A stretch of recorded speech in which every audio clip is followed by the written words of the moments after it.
Hải lam chung luang kha sual na kin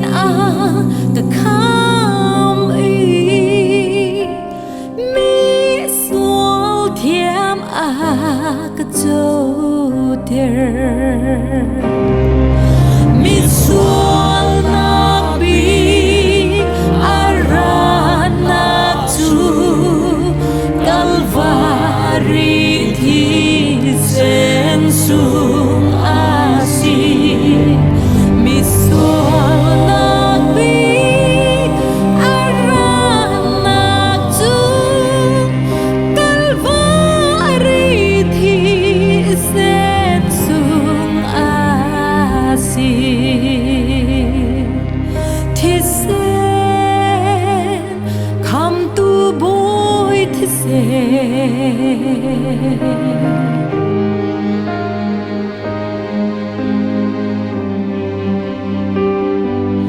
Oh THISEN sung van in ca ông biết tu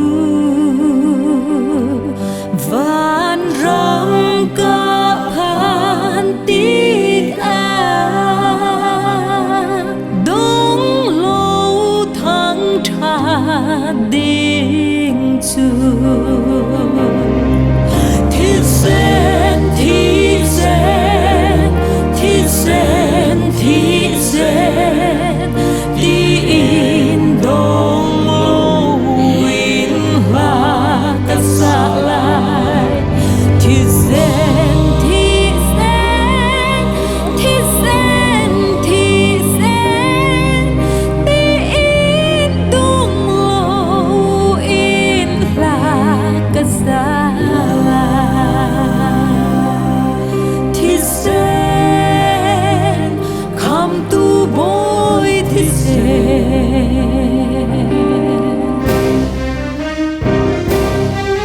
THISEN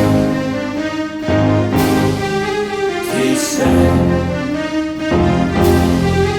THISEN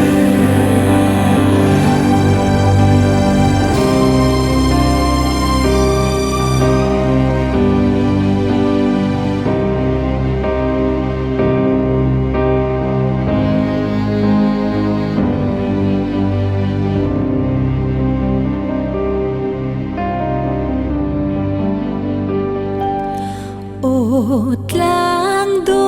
kalvari mini zom tei man se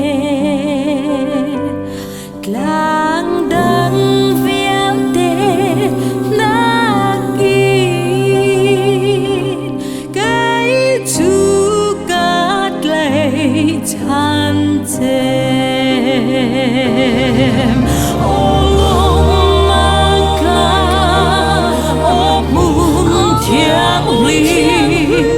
Pathian THISEN loan nát càng chu ô lom nát lang ô mun thiang lim Pathian THISEN loan nát càng chu THISEN come to boy THISEN